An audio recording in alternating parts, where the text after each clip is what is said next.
अस्सलाम वालेकुम। पाकिस्तान की आज की 5 बड़ी खबरें सिर्फ 1 मिनट में, तेज और साफ। इसहाकडार काबुल में अफगान हिकाम से तिजारत, सिक्योरिटी और महाजरीन की वापसी पर बातचीत जारी है।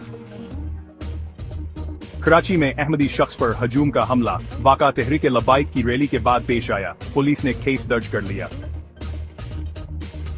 बलूचिस्तान में 5.8 शिद्दत का जिलजिला, झटके मुख्तलिफ इलाकों में महसूस किए गए। क्या आपके इलाके में भी झटके महसूस हुए? कमेंट्स में जगह का नाम लिखें।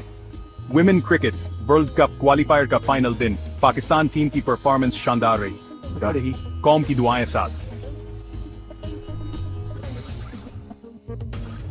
पीआईए की नजकारी के लिए हुकूमत ने नई बोलियों की दावत दे दी। 20 साल बाद पहली बार इदारा मुनाफा में है। ये थी आज की अहम खबरें। कल फिर मिलेंगे नए अपडेट्स के साथ। देखते रहें टॉप ट्रेंड न्यूज।